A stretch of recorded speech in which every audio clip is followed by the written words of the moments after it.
We had hoped to have our convention in the City of Festivals, Milwaukee, Wisconsin, this year.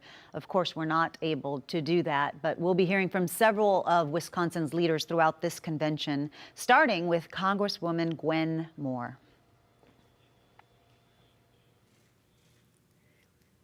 Hi, I'm Gwen Moore, and it's my honor to represent Milwaukee in Congress and to kick off the 2020 Democratic Convention.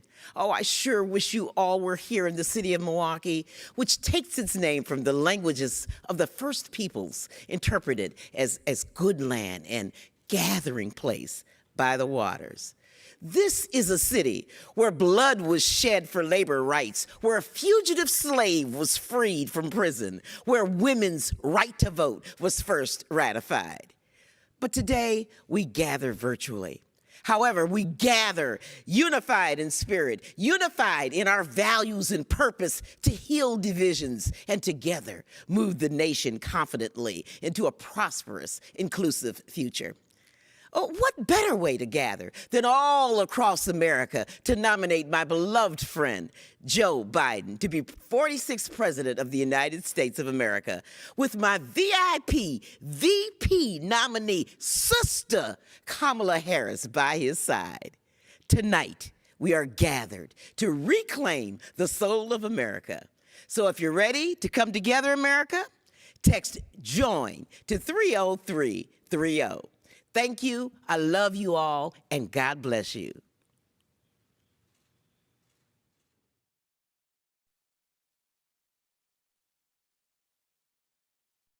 And now, live from Milwaukee, Mayor Tom Barrett. Hi, everybody. I'm Tom Barrett, the proud mayor of Milwaukee. I would love to be welcoming you to my home city right now. The good people of Milwaukee and I were so excited when we learned that our resilient city was chosen to host the 2020 Democratic National Convention. It was the first time a major political party chose Wisconsin to hold its convention. But these are not conventional times. And as a result, as we all know, this is not a conventional convention. And as much as we would have loved to host you in person, I am proud that the Democratic Party and the city of Milwaukee have made the health of our residents our #1 priority. Unlike the president, we've never called COVID-19 a hoax. Unlike the president, we've never made fun of face masks. And unlike the president, we've never belittled our public health experts.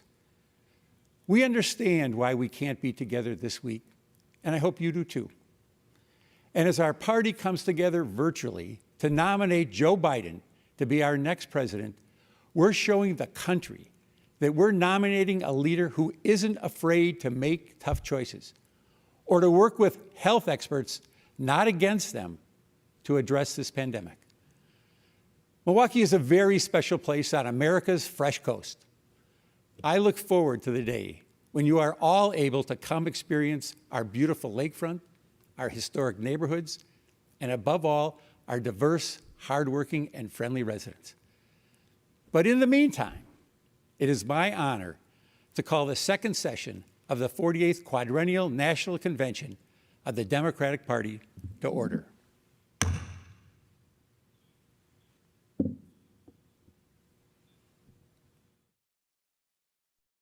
And now, the chair of the Democratic National Committee, Tom Perez.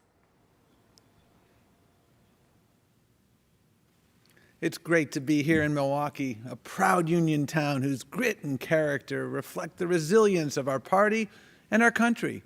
There's no doubt these last few months have been tough, but good leadership means being able to adapt to any situation. And I want to thank the people of Milwaukee for being such gracious and flexible hosts. It's also great to be back in Wisconsin, where I was lucky enough to marry my wife, Anne Marie, a little more than 3 decades ago. The progressive movement has deep roots here.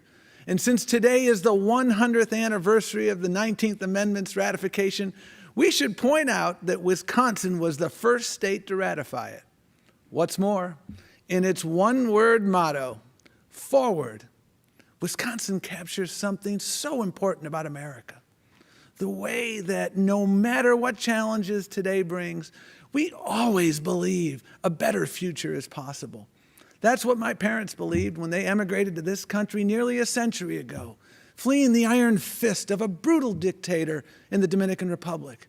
This nation welcomed them with compassion, and they quickly learned that their hope of building a better life through hard work was shared by generations of Americans. Indeed, every American story is a story about that hope, that sense of possibility. It's what unites us, defines us, and it's what sustains us now. We will work to meet our extraordinary challenges because progress is made by the hopeful, not the cynical. And we will do that work together because movements are built by the many, not the few. And as you watch tonight's decidedly unconventional roll call and reflect on the diversity of our nation, remember, you too are part of the American story. And no matter where you come from or where you're watching from tonight, you have a place in Joe Biden's Democratic Party. Pursuant to our convention rules, we'll now proceed to a roll call by states on the selection of our party's candidate for the President of the United States. Secretary Ray.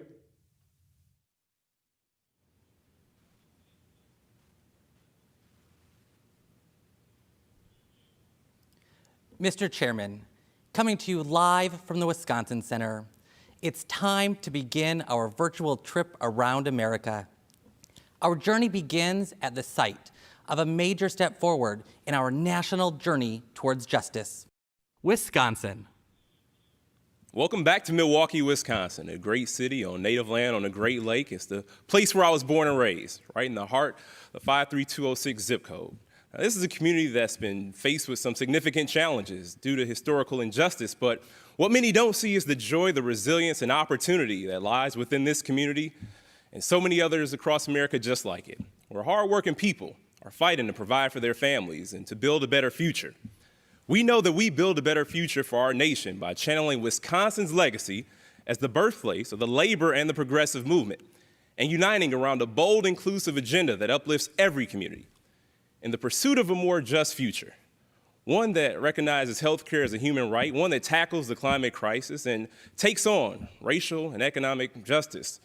Wisconsin cast 30 votes for Bernie Sanders and 67 for the next president of the United States of America, Joseph R. Biden.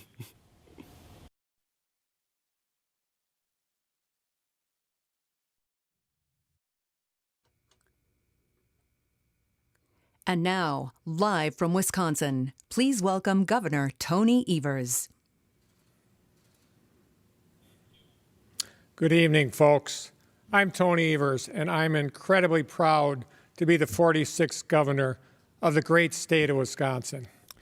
We were really looking forward to having you here in America's Dairyland. Unfortunately, the pandemic means we can't do that this year.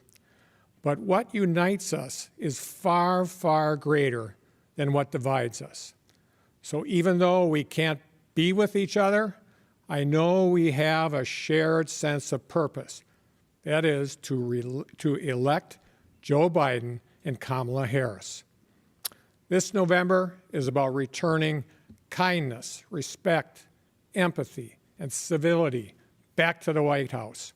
And that's who Joe and Kamala are, because they know, especially during challenging times like these, the problems we face can only be solved by all of us together. Holy mackerel, folks, let's get to work.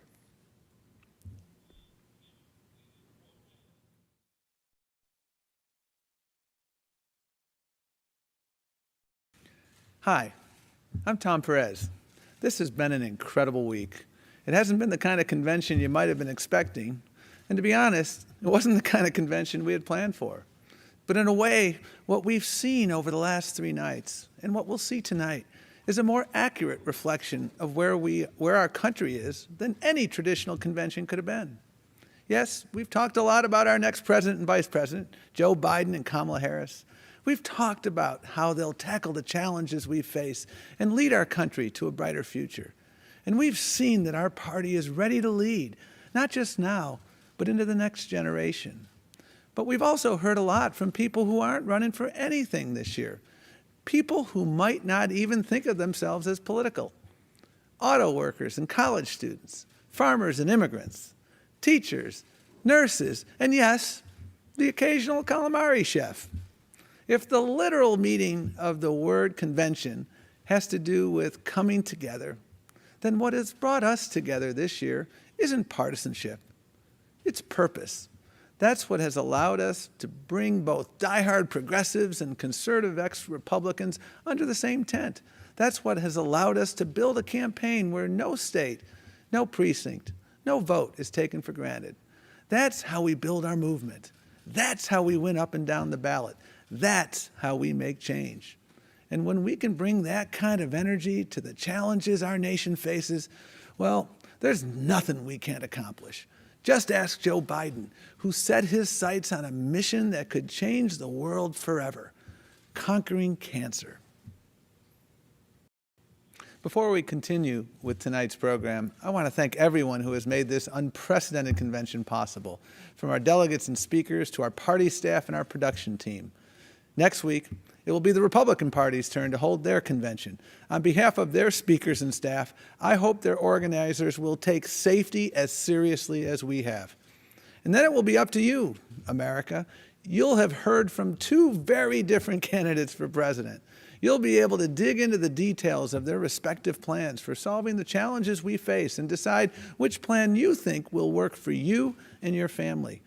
But the choice this year is deeper than that.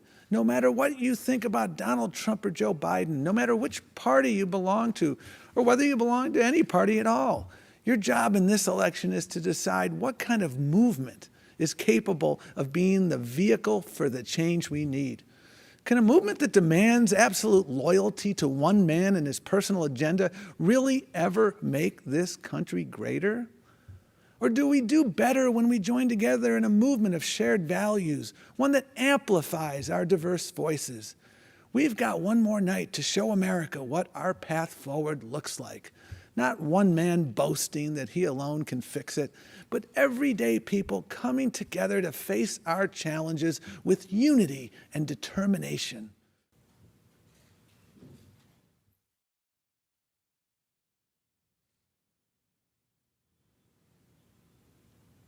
Hi, I'm Senator Tammy Baldwin. When I was 9 years old, I got sick, really sick. I was hospitalized, but since my grandparents were the ones raising me and our family's health plan didn't cover grandkids, they were forced to pay out of pocket for my 3-month hospital stay.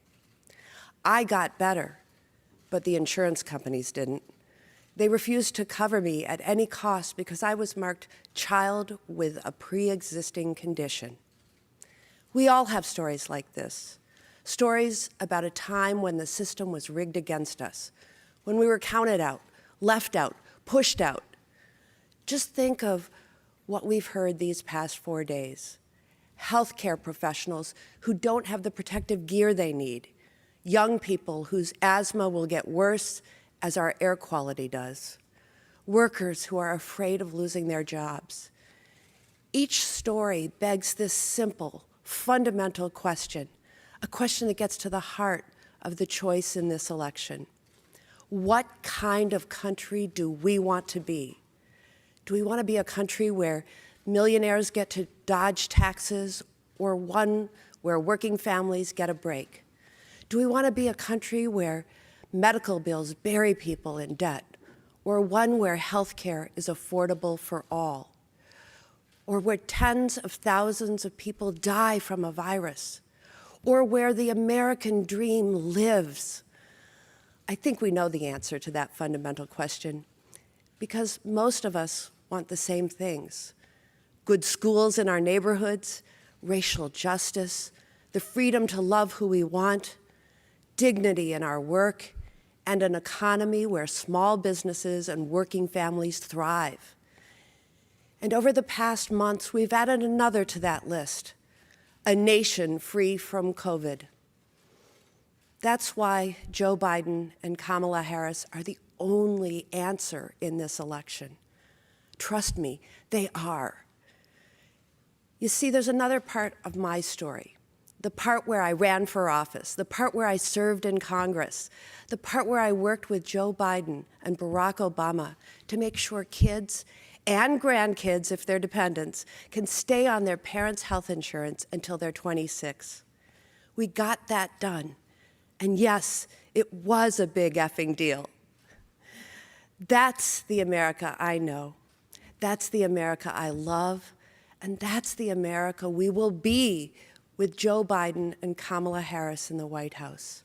A nation that plans, a nation that builds, a nation that builds back. Say it with me there at home, a nation that builds back better. Here in Wisconsin, our state motto is just one word: forward. This November, let's move forward and never look back. Thank you.